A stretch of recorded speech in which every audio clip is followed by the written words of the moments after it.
Hi, I'm Matt Hong from Georgia Tech, and I'm going to talk about my work on co-designing with teen cancer patients to understand how we can help them represent their voice better in medical conversations. So to set the context for this talk, I'm going to walk you through the process of chemotherapy, which is the most common form of routine cancer treatment that patients with cancer and blood disorders need to endure. And once the patient and family consents to treatment, chemotherapy is administered in an inpatient setting intravenously, which could last up to 5 days. And within a few days since the initial treatment, the patient needs to go through several lab tests to get their baseline blood work and imaging scans such as CT and MRI. And while data about blood counts and radiology scans can only be obtained in the clinical setting, there is a whole other type of data that is considered during chemotherapy. And during treatment, patients can experience multiple physical and emotional symptoms, which can involve many different organ systems. Some are apparently visible to most people, like cracked nails and hair loss, but most other symptoms are not so unnoticeable, like thinking and memory problems, which are often referred to as chemo brain, or nausea, anxiety, and depression, just to name a few. And this type of data is interesting because it's the only kind of data that can be collected by the patient themselves. So imagine being a parent of this child, and you have to figure out what is going on with him because he wouldn't open up to you, right? So is he in pain? Is he depressed? Is he tired? Or who knows? Not everything in his life has to be about the illness, because maybe he wasn't having a bad day because he lost on a game of Call of Duty. So yes, it can be quite challenging for the family caregivers, but the same goes for their doctors as well as researchers, like a lot of us who are here today. And so in this talk, I'm going to focus on understanding how we can support teen patients to communicate about their everyday illness experiences for medical communication, including cancer symptoms. And when I say communication in this research, I'm referring to the elicitation of everyday illness experiences. And helping teen patients to talk about their symptoms in the clinic can be challenging because they have to rely on verbal recall. And there is a significant time lapse between the last day of chemotherapy infusion and their doctor's visit, which can range from 2 to 3 weeks. And what this means is that almost all of the symptoms will occur outside of the typical care context, which can include the patient's home where they live with their parents, or at school while they're with their classmates, or even in the car as they travel between these places. But still, these teens will have to recall and articulate these illness experiences accurately enough for the clinicians. And this is important because for the treatment to be successful, the oncologist needs to get a clear picture of the patient's status using data from radiology scans, lab tests, and the patient's self-reports about the effects of treatment on their body. So in summary, while clinical data can be obtained easily in the clinical setting and heavily relied upon, it's really difficult to get self-reported data about their own illness in the clinic. And so my research is motivated by this driving question: how can we engage teen patients in research activities that involve the elicitation of everyday illness experiences for medical communication? Now, researchers in social health sciences and HCI working with teens already figured out that methods that involve the teens in the process of collecting the data and then using that data to construct their illness experiences through visual storytelling can be a powerful way to engage them. But when we are designing for pediatric care, we just don't want the patient's voice alone. And this is because the teens are not independent in their care entirely, which means we also need to consider their parents' and clinicians' perspectives as well. And in HCI, co-design methods and participatory design methods emerge to address the challenges of designing with and for multiple stakeholders involved in the problem space. Through co-design, we can address communication barriers and challenges that teen patients will face when reconstructing their illness experiences for clinical conversations. For example, teens will be in conflict with their parental caregivers about how they assess and report their symptom experiences. And clinicians would prefer different data representations from those of the teens. Now that we looked at ways to engage teens, we still need to understand what everyday illness experiences could mean for chronically ill patients.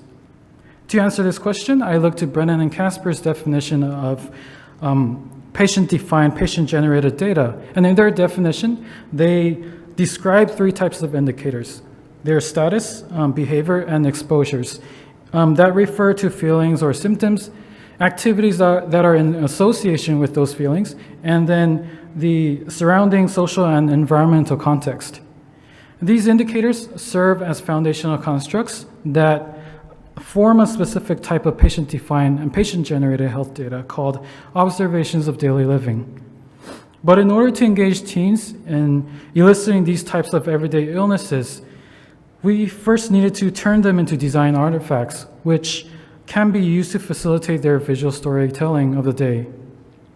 So based on this conceptual framework, we worked with clinicians and teens in expanding on these 3 indicators of health to construct a set of 72 pictograms that represent symptoms, mood, activities, people, places, descriptors, and tools. And using these pictographic illustrations to represent the multiple aspects of the patient's lived experience, we conducted co-design sessions with 13 teenagers and 13 of their parents in Children's Healthcare of Atlanta, which is the largest pediatric hospital in Georgia. And 11 of our participants had solid tumor as their main diagnosis, and 2 had sickle cell disease, all who received chemotherapy as their main treatment within the last 3 months. To begin, we structured our co-design sessions using a blank 4x3 panel storyboard template as a foundation. But to make it easy for teens to narrate their experiences, we needed somehow a way to guide their storytelling in a way that helps them to build off their experience from different contexts of communication, involving their family members and clinicians. So how do we do this? Well, we use scenarios to help them draw out illness experiences and preferences regarding the imagined use of technology that they can use to support them doing this in the future. So these scenarios included storyboarding for personal review, communicating with a family member, both in person and remote situations, and communicating with the doctor. And to scaffold the storytelling process, we sequentially replaced the visual illustrations corresponding to each scenario in the last 2 panels of the storyboard. And I want to point out that this is quite different from other storyboarding approaches, such as comic boarding, which provides a scaffold in the beginning. And instead, by providing the scaffold in the end, we were able to structure the visual storytelling and co-design activities from the beginning, in between, and within the visual observations of daily living that lead up to the resulting scenarios of use. And while walking through each scenario, we asked teens to narrate their daily experiences while undergoing treatment. And while there are sketches available for use, participants also sketched their own visual representations of their illness experience when they were needed. So now I'll move on to talk about the main findings of the study. To introduce teen patients to ODLs, the first co-design scenario focused on outlining everyday experiences using the visual artifacts. And here's an excerpt from T6's storyboard. So what you see here are activities that start in the morning, such as brushing your teeth, taking pills, and then onto lifestyle activities like texting friends and listening to music. And you'll notice that these activities are interspersed with physical and emotional symptoms that includes nausea and vomiting. And through this scenario, teens undergoing treatment express their activities as daily routines, while symptoms were more unpredictable. So T6 says, truly, this is my typical day because after chemo, that's basically what I do all the time. And when they reflected on their narrated experiences as they expressed them on the storyboard, this is when interesting insights came through. For example, most teens were able to relate to their symptoms in a way that drew attention to how the symptoms affected the daily routine activities. To illustrate this point, T10 said that because she was so fatigued, walking and climbing stairs in her school made her really tired. And being able to understand these relationships in better detail was motivating for teens, as it could help them discover behavioral quirks to help them avoid unwanted symptoms. So TA said that he wanted to see what he did to make him feel better and happy. Next, we wanted to know how teens and their family members could work together to construct their daily illness experiences, and whether teens would feel comfortable talking about this with their parents.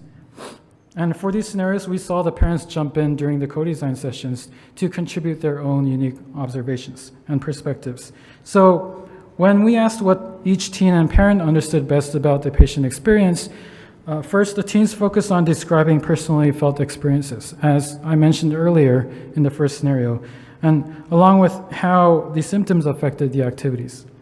But in contrast, parents filled in with contextual data or meta-level details such as the time or frequency or location of the events. So sometimes these details became the point of contention between the teens and parents because not all of the activities or symptoms are visible to the parents. And this was true especially for communicating emotional experiences. Parents told us that they have the biggest challenge in inferring emotions because their child wouldn't open up to them. And like T11 said, he usually doesn't let his family know because the reason for his sadness is actually being away from his family. And in this case, we found that visual representations could provide an alternative means for teens to express their emotions. And T6 said, it's a lot easier with pictures because it visualizes how mad he is. And toward the end of the session, both the teens and parents gave us valuable insights and feedback envisioning potential use cases or use scenarios of the technology as a way to collaboratively contribute their own unique observations of the patient's illness experience. For example, P4 told us that she could offer to help generate the list of routine daily activities for her daughter. And T13, on the other hand, said or suggested that his parent could help him record a video footage of his routine activities to understand his symptoms better. Finally, in the context of communicating with their doctor, we learned that teens prefer to choose media technology based on how much that technology enabled them to express what they wanted to with the clinicians.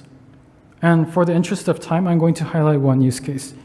So among those who responded to questions about their preferences for using video, 4 teens, and including T7, said that they would use video in cases where there was a need to capture the most complex aspect of their illness experience, which is when, where, and how the symptoms affected their daily experience or daily activities.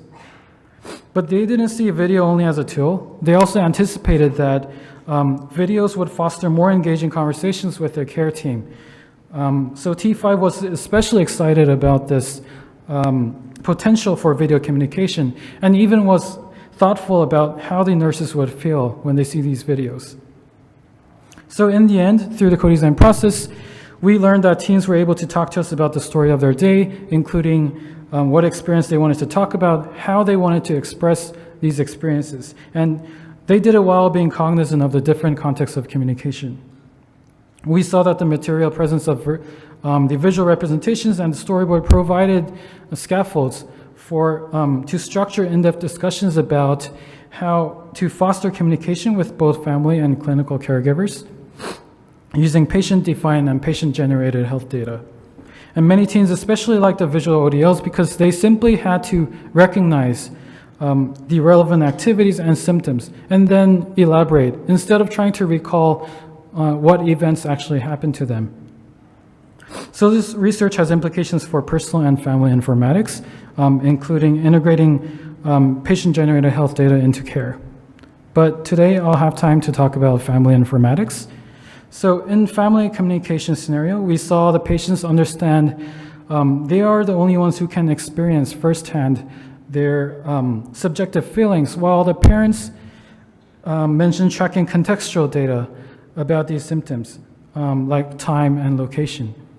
So what we can do with digital technology is to support collaborative work among family members by providing these distinct roles for each member. And this has, which in turn could help distribute the tracking burden among the family members. And in fact, this is in line with the goal of family informatics, which is an emerging topic in health informatics and HCI. So I'm really excited to see more research being done in this space. And so we can continue to discuss how and expand our understanding of what it means to design for the whole family as a unit. So I would like to conclude my talk with special thanks to my mentor, Lauren Wilcox, our study collaborators, including Udaya, CHOA staff, and NSF for supporting this research, and most importantly, the teens who participated in our study.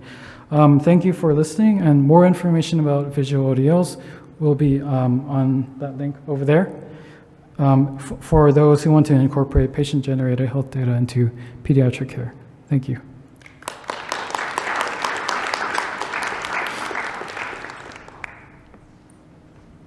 Question?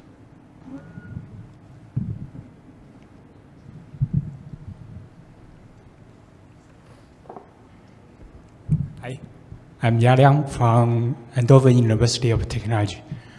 It looks like you organize some core design workshop. Mm-hmm. Have you ever considered about using a diary, using everyday recording to get some data from the real life?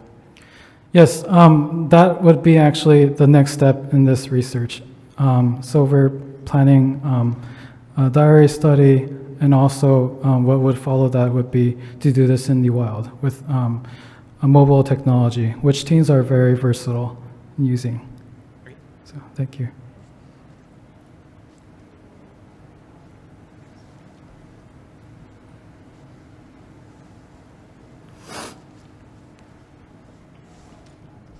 I'm Marilyn Tremaine. I'm totally unemployed. I have a question, if you're interested in looking at other people also, because there's even a larger volume of people with cancer that are quite senior, and they get more brain fog, and it's much harder for them to remember and to respond to things and tell people what's wrong with them. Yes, I totally agree with that. Right now, I'm focused only on teen cancer patients, but I think we can probably apply the same sort of technique using visual representations when we were doing this type of co-design research with seniors as well.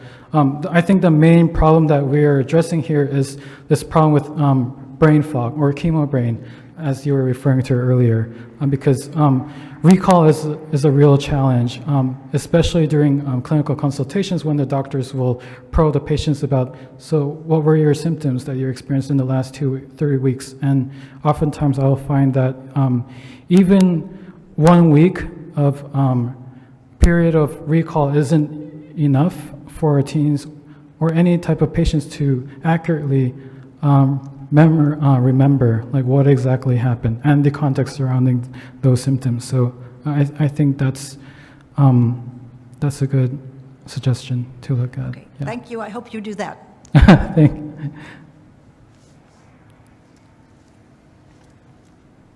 Hi, Abidin Akkök from Ryerson University. Hi. This patient-generated health data, like which are videos, how are they basically stored and shared in the healthcare context?